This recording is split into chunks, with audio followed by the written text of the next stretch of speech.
Jamaah sekalian rahimakumullah, ada sabda Nabi yang membahagiakan kita, yang membuat kita termotivasi atau membuat kita tergugah. Di antaranya dalam hadis Sahih Bukhari beliau mengatakan begini: "Ma min ayyamin al-amalus sholih fiha ahabbu ilallah." Tidak ada hari-hari yang lebih Allah cintai daripada amal soleh, illa, kecuali kata Nabi, fi hadhil ayyam, di hari-hari ini. Hari-hari ini yang dimaksud oleh para ahli hadis atau para mufassir, yang dimaksud oleh hari-hari ini oleh Nabi adalah yaitu 10 hari pertama bulan Dzulhijjah. Sekali lagi Nabi bersabda, tidak ada amal soleh yang lebih Allah cintai kecuali di 10 hari pertama bulan Dzulhijjah.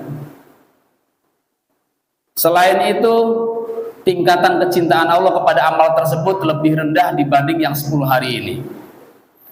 Maka kemudian sahabat heran, walal jihadu fisabilillah ya Rasulullah, termasuk tidak juga jihad fisabilillah ya Rasulullah? Rasulullah bersabda, walal jihadu fisabilillah, tidak juga termasuk jihad fisabilillah, illa rajulun kharaja bi nafsi wa malih tsumma lam yarji' bi syai', kecuali seorang laki-laki yang keluar untuk berjihad membawa harta dan jiwanya, lalu dia pulang tidak membawa apapun dari sesuatu yang tadi dibawanya. Berarti dia mati atau gugur sebagai syuhada, sebagai syahid. Itu lebih utama kata Nabi. Jika dia berperang, berkali-kali perang tapi tidak pernah gugur di medan perang, kalah amalannya oleh amalan 10 hari pertama di bulan Dzulhijjah. Bapak kenal tidak yang sahabat yang bernama Khalid bin Walid? Itu luar biasa. Sahabat Nabi yang berkali-kali jadi panglima perang, dan saat perang dipimpin oleh beliau tidak pernah kalah. Sebelumnya beliau jadi panglima perang kafir Quraisy waktu peristiwa perang Uhud ya. Maka saat perang Uhud kaum muslimin kalah, karena perang tersebut panglima perang dari kafir Quraisynya adalah Khalid bin Walid. Setelah masuk Islam, kemudian Khalid bin Walid pun diangkat oleh Rasul menjadi panglima perang, terus berkali-kali menjadi panglima perang, tidak pernah kalah. Itu Khalid bin Walid. Beliau menangis, Pak, seusia akhir hayatnya, seusia tuanya beliau mendambakan mati di medan perang. Kenapa saya tidak pernah kalah? Kenapa saya tidak pernah mati di medan perang, sementara sahabat-sahabat yang lain banyak yang gugur di medan perang? Beliau ngiri, beliau menangis, takut matinya di pembaringan.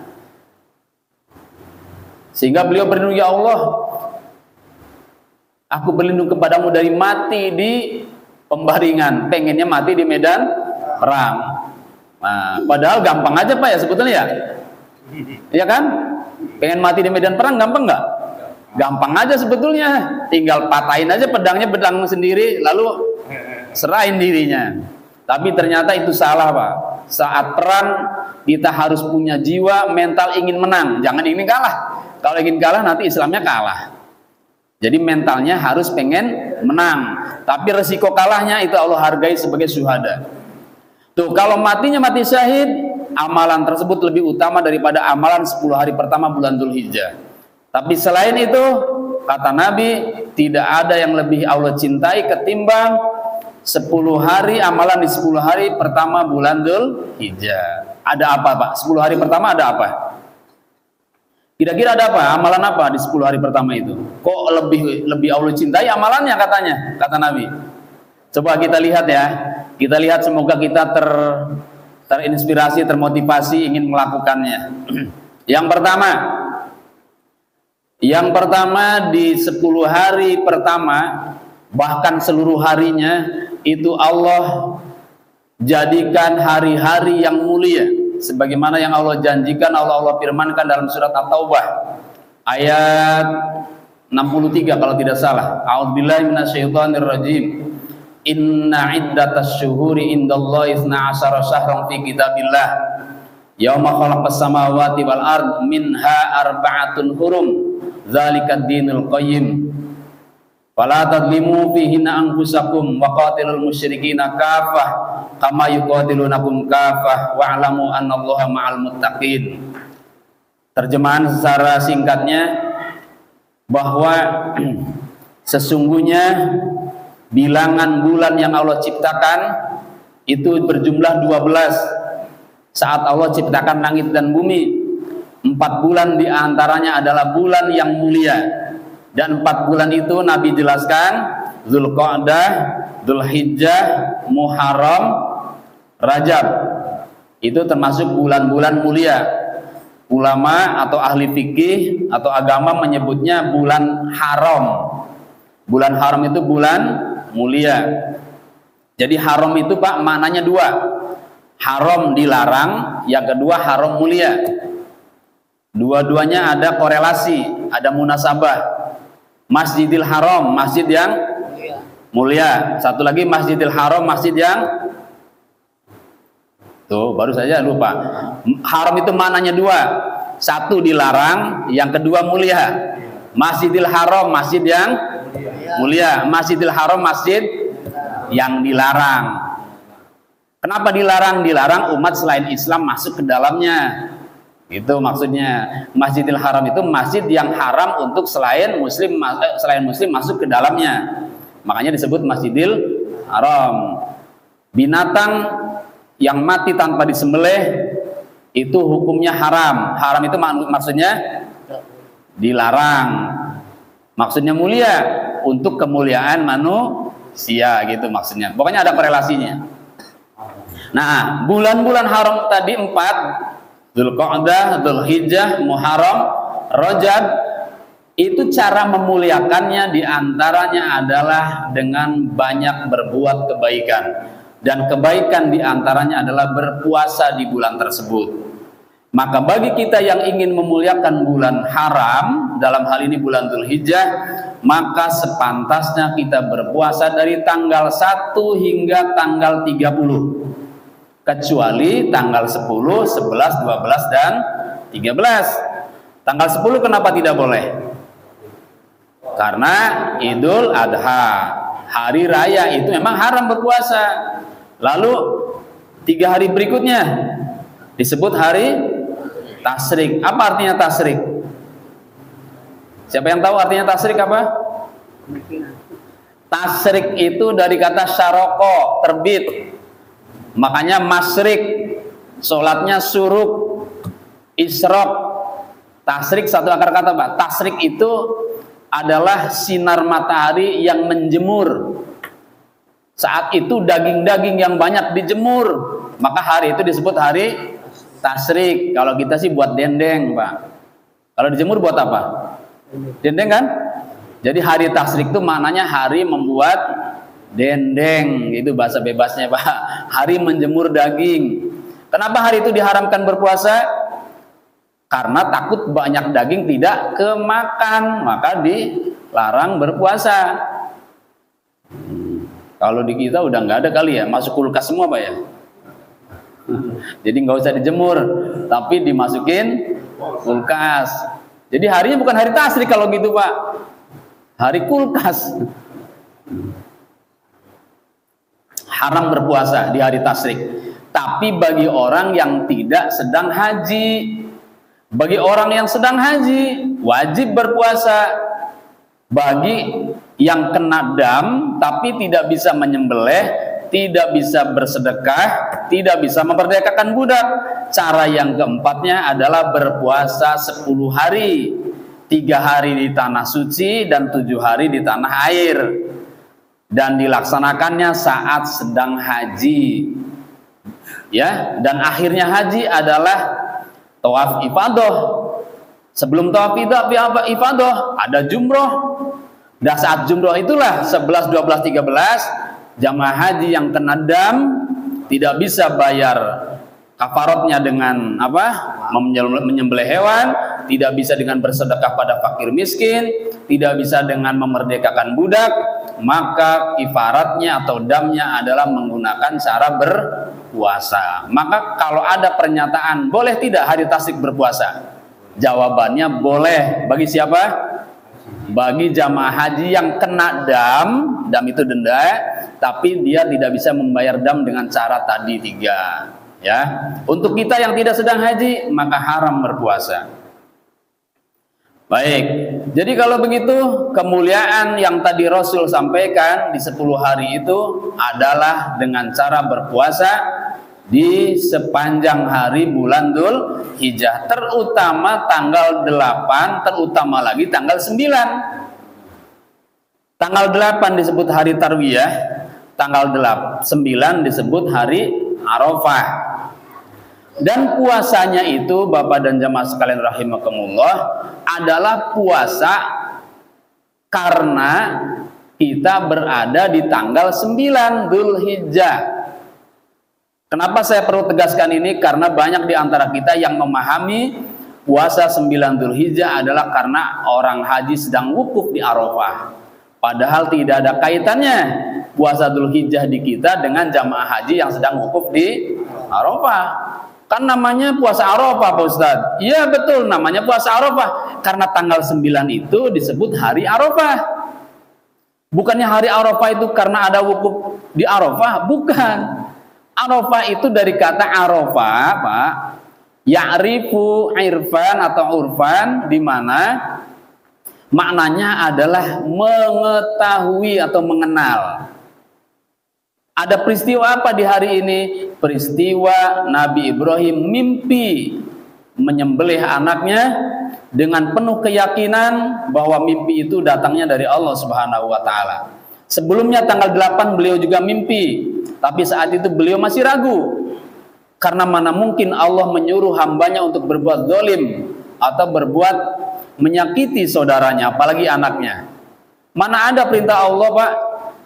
Orang tua disuruh motong anaknya, ada nggak? Nggak ada, nggak mungkin ada. Maka Nabi Ibrahim ragu. Ini perintah Allah bukan? Masa Allah nyuruh memotong anak, menyembelih anak? Tapi kalaupun bukan, tapi saya kok setiap mimpi itu dari Allah, begini ciri-cirinya. Kan setiap Nabi paham, Pak, ini dari Allah apa bukan, paham. Kalau kita nggak paham, semalam mimpi apa, dari siapa, nggak paham kan? Karena nggak pernah belajar tentang mimpi, takwil mimpi. Kalau belajar sih paham. Karena nggak pernah belajar, ya maka nggak paham. Nah, Nabi itu paham. Apalagi ada Nabi yang dikenal pentakwil mimpi, yaitu Nabi Yusuf alaihissalam. Beliau itu selamat dari penjara gara-gara bisa menakwilkan mimpi rajanya, yang mimpi ada 7 ekor sapi memakan 7 ekor sapi yang lainnya. Sapi yang makan itu yang gemuk-gemuk gitu. Itu dipilih oleh Nabi Yusuf bahwa nanti akan terjadi kemarau sepanjang 7 tahun, di mana akan membuat sengsara masyarakat jika segera tidak diatasi. Itu benar Pak takwilnya. Kan itu adalah wahyu dari Allah Subhanahu wa taala. Dan para nabi bisa menakwilkan mimpi. Para ulama juga banyak yang bisa menakwilkan mimpi. Takwil itu adalah isyarat atau disebutnya firosat. Orang agama menyebutnya firosat. Kalau kita nyebutnya firasat ya. Ya. Maka kata Nabi, ittaqu firasatal mu'min. Takutlah kalian pada firasatnya orang-orang beriman. Karena kebanyakan firasatnya orang beriman itu benar, Pak. Ya. Kamu kayaknya mau celaka deh. Nah, hati-hati tuh. Kamu kayaknya mau dapat untung deh. Nah, itu bahagia, Pak. Biasanya firasatnya orang beriman banyak benarnya ya. Nah, jadi saat itu Nabi Ibrahim mimpi, Pak. Allah beliau nyuruh nyembelih anaknya. Tentu ada asal mulanya, sebab akibatnya bagaimana kok bisa-bisanya Allah nyuruh motong anak? Karena Nabi Ibrahim dulu, Pak, dikenal sebagai orang yang sangat dermawan. Dikisahkan tidak pernah di hari-harinya makan beliau itu kalau tidak dibarengi atau ditemani dengan tamunya. Tiap hari motong kambing, Pak. Sengaja ngundang teman-teman, ngundang tamu agar bisa makan bersama. Itu hebatnya Nabi Ibrahim. Lalu kemudian disindir oleh Allah. Ya, setelah mendapat pujian banyak dari masyarakat, ya, dikenal dengan sebutan Abrahim, ada Ibrahim, ada Abraham. Itu maknanya sama, Pak, bapak yang penyayang. Karena sayangnya beliau kepada masyarakat sampai nggak boleh ada yang kelaparan, harus kenyang semua. Karena beliau memang orang kaya, kambingnya banyak. Nah, karena kasih sayang itulah beliau kemudian diuji oleh Allah. Kata Allah, Ibrahim, kamu dikenal oleh masyarakat sebagai bapak yang penyayang, yang penuh perhatian. Kasih sayangmu, cintamu pada masyarakat, pada umat luar biasa. Apakah dapat mengalahkan aku, Ibrahim? Tidak, ya Allah. Tidak mungkin kasih sayangku, cintaku mengalahkanmu. Cintaku kepada mereka tidak mungkin mengalahkanmu. Jika aku menyuruh kamu motong anak, siap? Siap, katanya gitu, Pak. Waktu itu belum punya anak. Jangankan motong 1000 kambing, ya, 100.000 kambing, motong anak pun dia siap untuk Allah Subhanahu wa Ta'ala. Nah, lama tuh nggak punya anak, Pak, ceritanya. Begitu punya anak, ditagih janjinya dalam mimpi. Ayo, katanya, mau mencintai aku melebihi cintamu pada mereka. Laksanakan perintahku, potong anakmu. Nah, tanggal 8 itu ragu, Pak. Mimpi itu dalam istilah agama disebut ru'yah atau ro'a yaro ru'yah. Ya, bahasa lainnya tarwiyah. Dikenalnya dengan tarwiyah. Maka tanggal 8 disebut dengan hari tarwiyah karena Nabi Ibrahim mimpi pertama kali disuruh memotong anaknya. Karena ragu, beliau istikharah lagi, beliau minta lagi pada Allah agar Allah berikan petunjuk yang sebenar-benarnya, petunjuk yang membuat dia yakin bahwa itu dari Allah. Beliau sholat, beliau taqarrub, muraqabah, ya, mendekatkan diri pada Allah agar nanti diberikan alamat atau tanda-tanda kebenaran perintahnya. Terus kemudian di tanggal 10 itu, tanggal 9, mimpi lagi yang sama, tapi beliau yakin ini dari Allah. Mimpi yang tanggal 9 itu karena yakin, karena kenal, disebutnya hari Arafah. Wah. Jadi hari Arafah itu bukan karena jamaah haji wukuf di Arafah. Sebelum itu sudah ada hari Arafah, yaitu hari di mana Nabi Ibrahim mengenal mimpinya itu dari Allah. Maka puasanya kita, Pak, puasa karena tanggal 9, bukan karena jamaah haji wukuf di Arafah. Walaupun kebetulan sama, kan bisa jadi beda. Bisa jadi beda nggak? Tanggal sana dengan tanggal sini bisa jadi beda. Maka kalau puasa tanggal 9, jangan puasa tanggal 9-nya orang sana, tanggal 9-nya orang sini. Begitu. Kamu puasa, iya, kan di sana udah lebaran. Ya biarin di sana udah lebaran, orang di sini masih tanggal 9. Nah, itu yang benar begitu, Pak, ya. Jadi biar nggak bingung, puasa tanggal 9-nya atau puasa Arafahnya bukan karena jamaah haji wukuf, tapi karena tanggal 9. Kata Nabi, berhari rayalah kamu di mana kamu bertempat tinggal, dan berpuasalah kamu di mana kamu bertempat tinggal. Artinya, tentukan tanggalmu sesuai daerahmu masing-masing, karena setiap daerah pasti berbeda dalam menentukan awal bulannya. Bulan Dzulhijjah ini sama nggak dengan Arab? Sama nggak? Saya belum lihat tuh, Pak. Mudah-mudahan sama ya. Iya, pernah terjadi antara Muhammadiyah dengan Arab beda. Pernah terjadi juga antara NU atau pemerintah dengan Arab beda. Ya itu udah biasa, Pak. Nggak usah jadi apa namanya pemikiran kita yang menimbulkan praduga buruk atau menyalahkan sana sini. Nggak usah. Udah kita maklumi bahwa itu adalah metode yang Allah berikan kepada kita sebebas-bebasnya untuk memahami agama. Jadi itu yang kedua, Pak, ya. Jadi ada hari-hari tertentu yang hanya ada di bulan Dzulhijjah, di antaranya adalah hari Arafah, kita berpuasa yang puasanya senilai puasa 2 tahun, Pak. Bapak pernah puasa 2 tahun? Ayo puasa Arafah. Mudah-mudahan, Pak, ya. Bisa ya. Syukur dari tanggal 1 hari Sabtu, Minggu, Senin, Selasa, Rabu terus ya sampai tanggal 9. Tuh, lebih baik tuh, Pak. Nanti tanggal 14 lanjut lagi. Puasa mulu emang ada apaan? Ada orang nanya, puasa karena Dzulhijjah bulan yang dimuliakan oleh Allah, dan cara memuliakannya Nabi memberikan cara diantaranya adalah dengan cara berpuasa.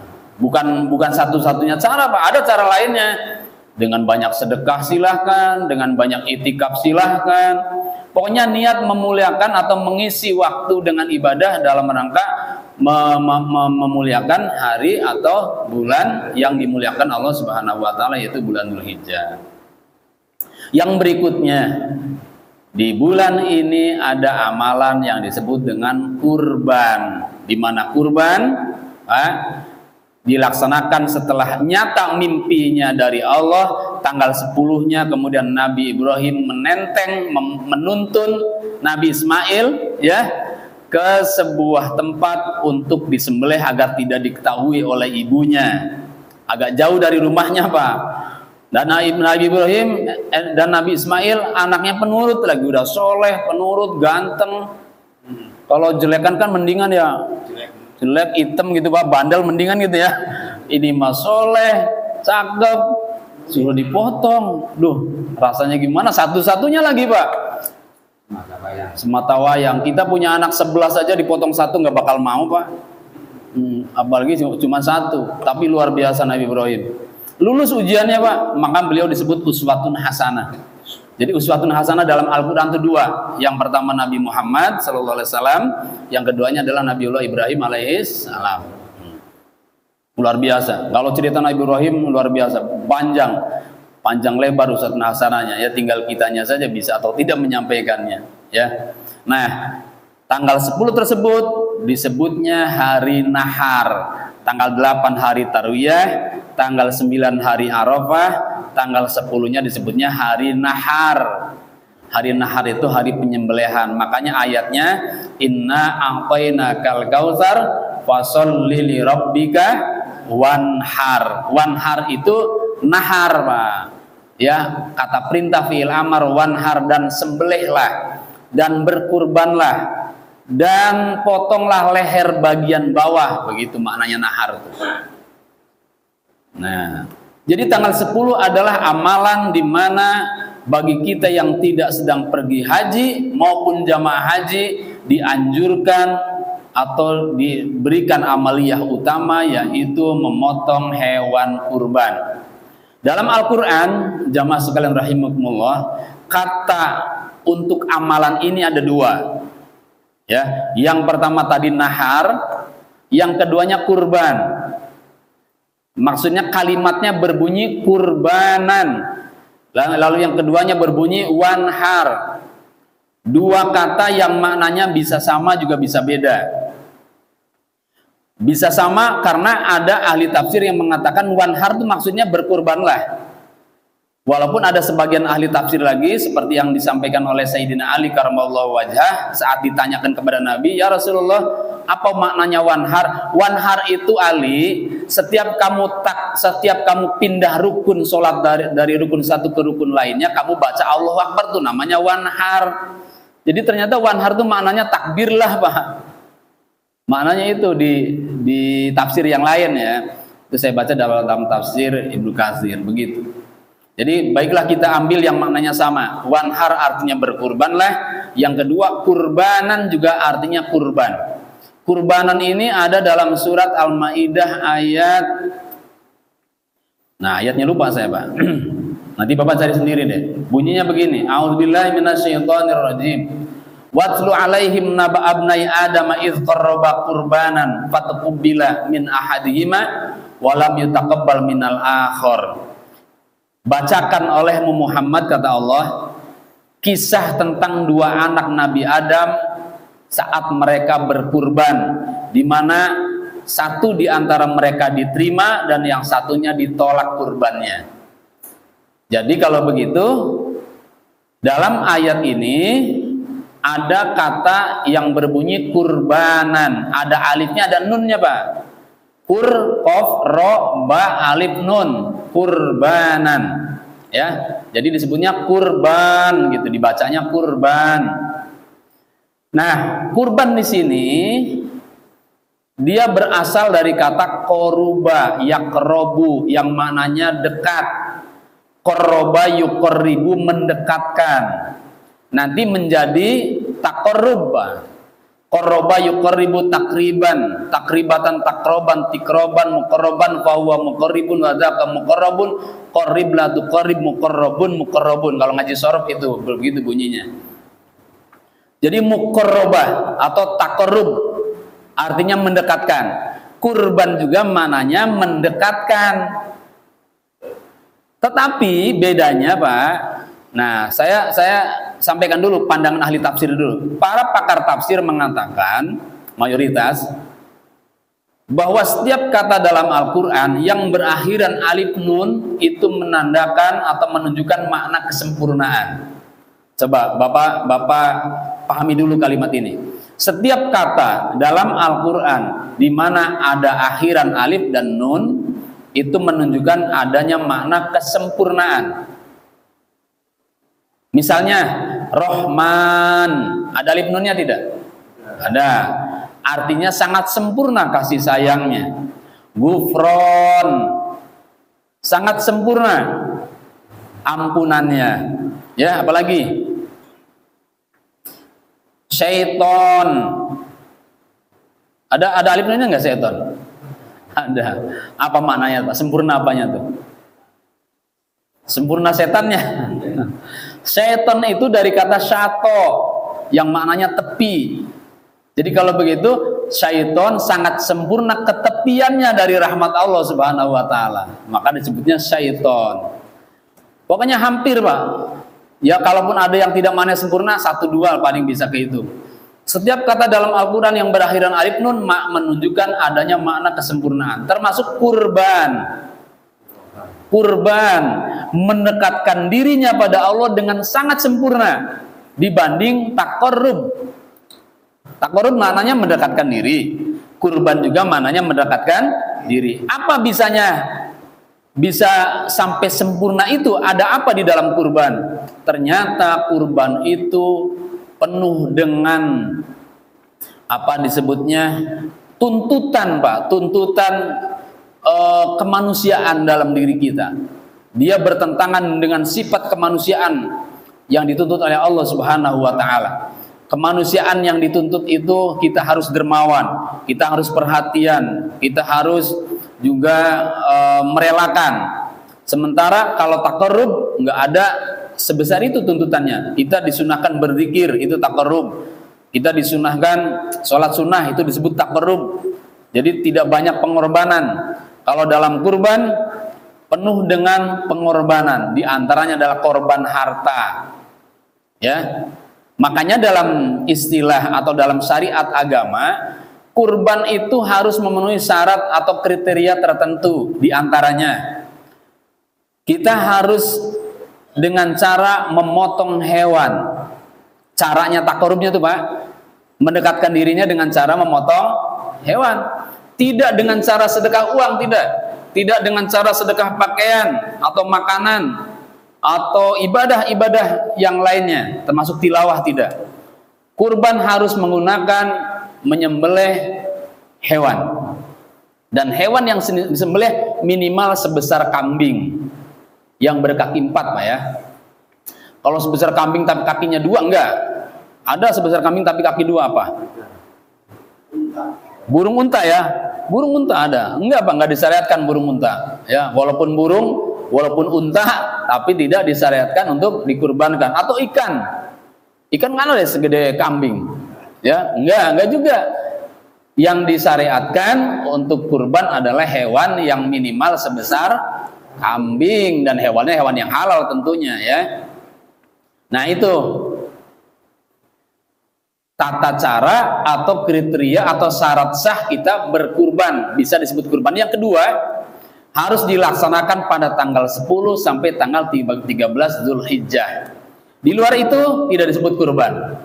Misalnya Bapak ketinggalan, baru punya uang tanggal 14, saya motong aja, Pak, jangan dipaksa. Bapak pengen bernilai kurban, kalau sudah kelewat waktunya sudah tidak bernilai kurban. Tapi bernilai sedekah tidak? Ya bernilai sedekah, namanya untuk dibagi-bagi, ya bernilai sedekah. Dan sedekah nggak ada yang nggak baik, Pak, baik semua. Tapi alangkah baiknya, alangkah bernilainya, alangkah tinggi derajatnya jika dibandingkan jika pembandingnya adalah kurban. Ya, kurban itu luar biasa. Jadi syarat pertama harus dengan hewan, tidak boleh dengan yang lainnya. Walaupun Bapak banyak uang, Bapak peternak ayam, ribuan ayam misalnya Bapak korbankan, enggak termasuk disyariatkan kurban ayam. Walaupun banyak, bernilai 1 ekor kambing, tidak. Lalu Bapak korbankan sebelum tanggal 10 juga tidak. Setelah tanggal 13 juga tidak. Lalu berikutnya, kurbannya, hewannya harus yang sehat. Ya, tidak boleh yang cacat. Kecuali Bapak sudah beli nih tanggal 1 misalnya nih, sekarang nih sudah beli di pedagang kambing, pedagang sapi, beli, Pak, ini buat kurban di Masjid At-Taqwa. Saya nitip dulu di sini. Pada hari ketiga atau hari kelima terjadi kecelakaan.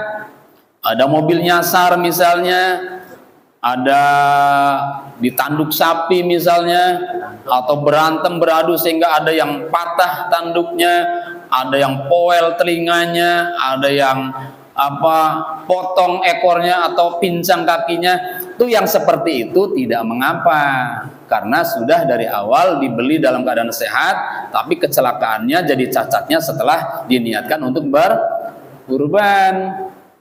Ya, begitu. Syarat berikutnya, usia kambing minimal 1 tahun, kalau sapi usia minimal 2 tahun. Itu secara umum, Pak, nanti rinciannya ada lagi.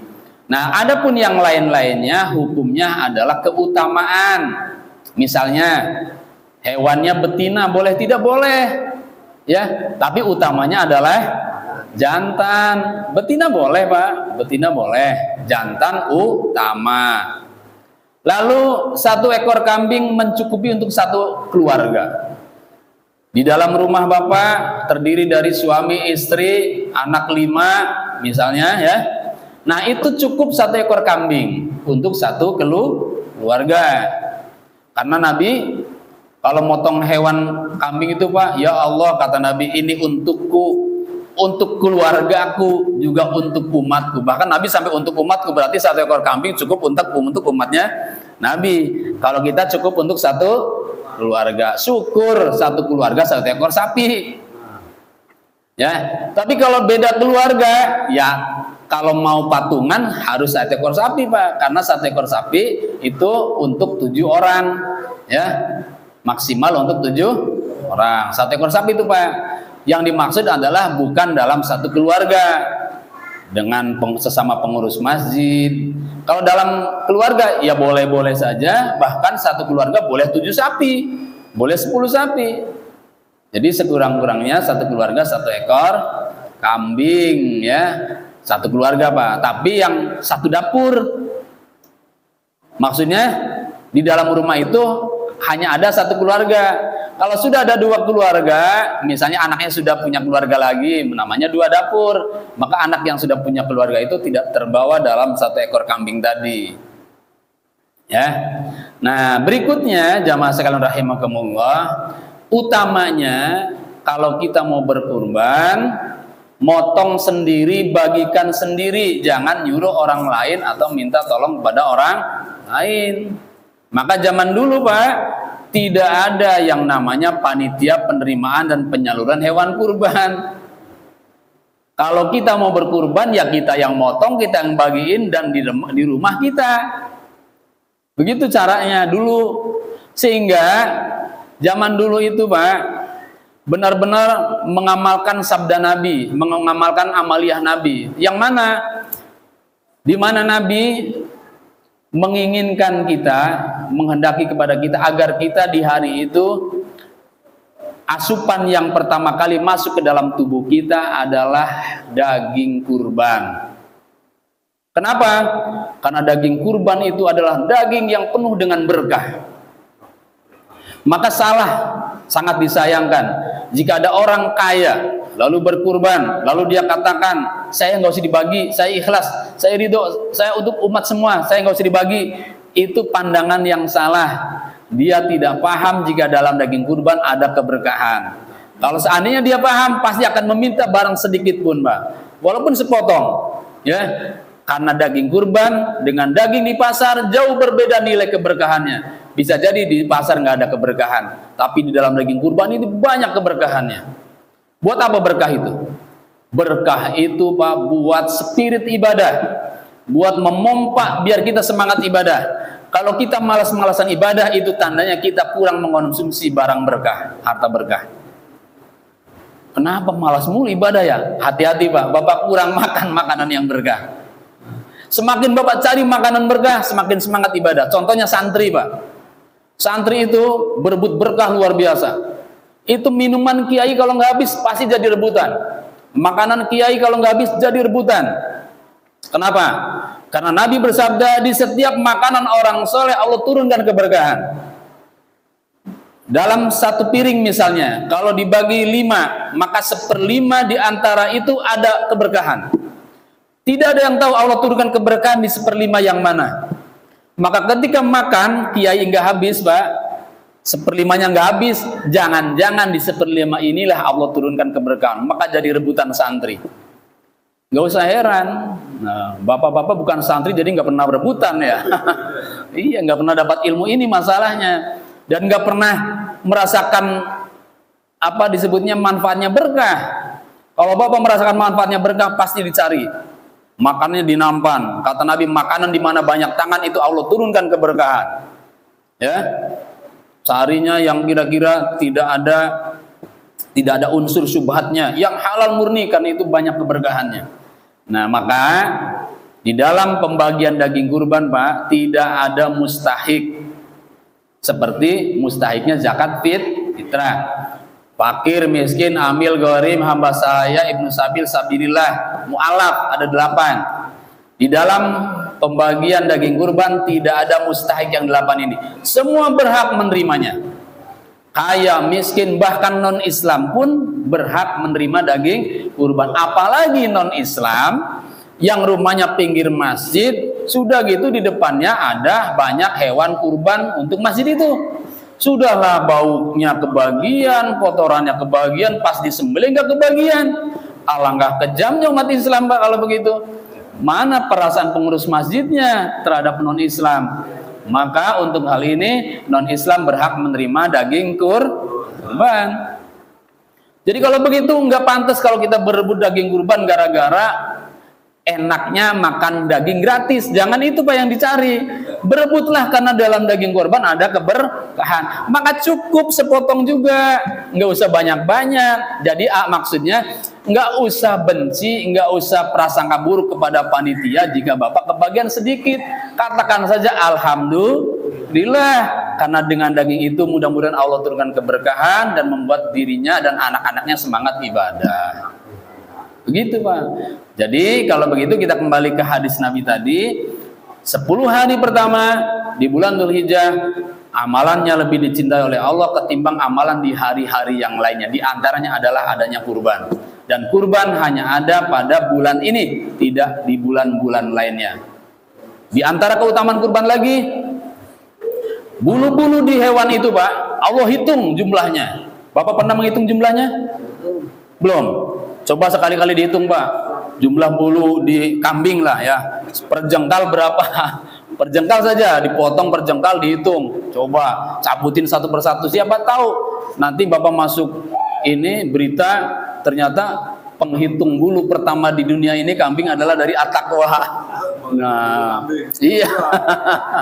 Nah, per jengkalnya segitu. Berarti kalau dikalikan berapa jengkal atau persenti lah, jangan per jengkal terlalu lama ya, persenti ya. Nah, itu bulu-bulunya Pak dihitung oleh Allah. Dimana kalau kita punya keburukan atau kesalahan sejumlah bulu-bulu itu, ketika dipotong hewan itu, maka dosa-dosa kita berguguran bersamaan dipotongnya hewan. Nah, faidah yang terakhir ya, waktunya mau habis. Yang terakhir, kenapa kita yang memotong utamanya bukan orang lain? Walaupun orang lain boleh Pak, orang lain boleh nitip ke panitia boleh, tapi yang utama adalah kita sendiri yang motong. Kenapa? Karena ternyata Pak, setiap kita punya karakter, punya pembawaan lahir yang Allah berikan sebagai modal hidup, yaitu sifat bahimiyah. Kita itu punya sifat 4 Pak, Rabbaniyah, Syaitoniyah, Bahimiyah, Sabu'iyah. Sifat 4 itu sifat ketuhanan, sifat setan, sifat binatang buas, sifat binatang ternak. Ya, karakternya Bapak cari sendiri, karakter binatang buas apa saja, binatang ternak apa saja. Itu ada pada diri kita. Ada serakah, ada ngurusin perutnya sendiri saja, ya. Ada apa lagi?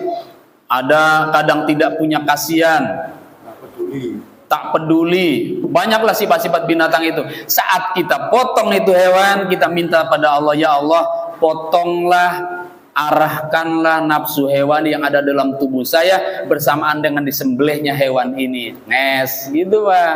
Jadi selain kurban melaksanakan perintah dengan syariat, hakikatnya atau akhlaknya kita bermunajat pada Allah agar Allah mengarahkan nafsu hewan yang ada dalam dirinya. Tidak perlu dihilangkan. Karena nafsu hewani itu penting, Pak. Kita punya anak karena punya nafsu hewani. Ya, selera seks itu, Pak, selera bersenggama itu nafsu hewani, Pak. Ya. Tapi bisa benar diarahkan dengan cara nikah, baru halal, baru berpahala. Jadi tidak perlu dibuang, akhirnya dikebiri, nggak doyan kawin misalnya, itu salah.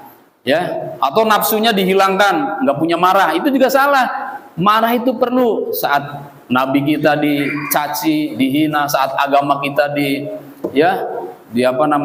direndahkan, saat Allah direndahkan. Nah, kita perlu marah di situ, dan marah juga bagian dari nafsu hewani.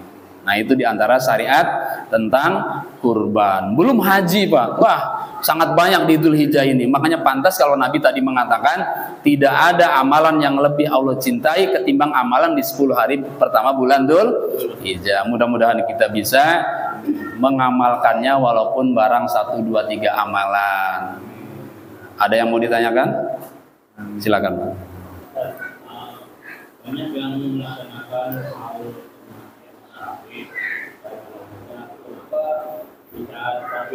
baik, haulnya umat Nabi umumnya menghauli hari kematiannya, begitu ya. Tapi Nabi tidak dihauli hari kematiannya. Tapi yang Nabi peringati, yang kita peringati adalah hari kelahirannya. Iya, bukan hanya para habaib, para kiai, para orang tua kita juga banyak yang dihauli hari kematiannya. Ya, karena itu menandakan bahwa Nabi adalah orang yang paling mulia. Dan kebetulan lagi, Pak, Nabi itu meninggal ya di hari Senin, Pak. Nabi meninggal bukan bulan Dzul Hijjah, tapi meninggal Nabi itu bulan Rabiul Awal juga, Pak. Iya, bulan Rabiul. Jadi Nabi itu lahir tanggal 12 Rabiul Awal, hijrah 12 Rabiul Awal, wafat juga 12 Rabiul Awal. Jadi kalau begitu memperingati hari kelahiran Nabi sama dengan memperingati hari wafatnya Nabi. Jadi Nabi itu yang terlihat kelahirannya bukan kematiannya. Jadi mengenang lahirnya. Dan itu sebagai pertanda bahwa Nabi adalah manusia yang paling mulia, tidak ada pembandingnya dibanding dengan umatnya, satu pun tidak ada. Gitu. Ya. Ada lagi? Ya.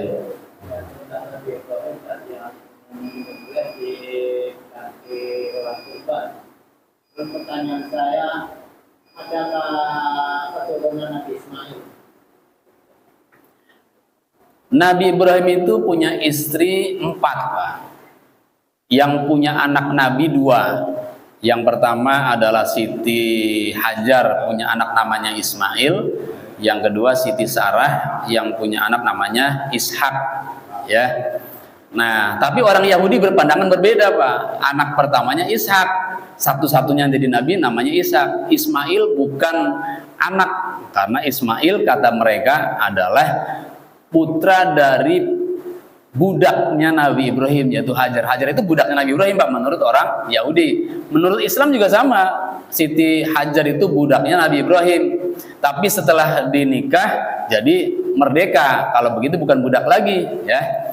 Nah, kita tinggalkanlah perbedaan itu. Maka Nabi Ismail, Pak, tidak punya anak yang jadi nabi. Terus bertahun-tahun, ratusan tahun, Pak, baru lahir dari Abdullah yang bernama Muhammad Sallallahu Alaihi Wasallam. Jadi kalau ditanya apakah Nabi Ismail punya anak yang jadi nabi, tidak ada. Tapi kalau ditanya Nabi Ismail punya anak, tidak punya. Nanti sisanya dilihat saja. Ismail punya anak ini sampai ke Abdullah, sampai ke Nabi Muhammad Sallallahu Alaihi Wasallam.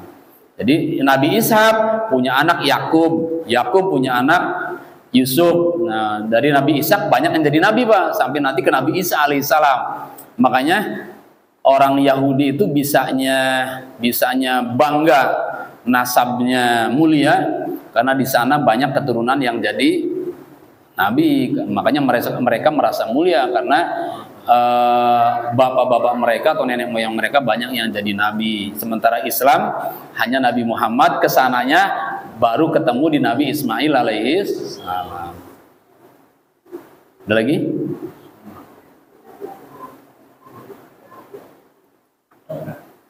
Cukup ya? Baik, mudah-mudahan bermanfaat. Mudah-mudahan Allah berikan harta yang banyak agar kita mampu berkurban ya. Tidak di tahun ini, tahun depan. Mudah-mudahan Allah berkahi kita semua, berkahi keluarga, berkahi kampung kita, serta berkahi kehidupan kita fid dunya wa dunya wal akhirah. Bismillahirrahmanirrahim. Alhamdulillahirabbil alamin, wassalatu wassalamu ala sayyidina Muhammadin wa ala alihi wa ashabihi ajmain. Allahumma wafiq imanana bi taufiqik wa idhi bi ta'yidik. Allahumma wafiqna lima tuhibbu wa tarda waj'al amalana fi ridhak wa a'inna ala muridina wa dunyana bi rahmatika ya arhamar rahimin.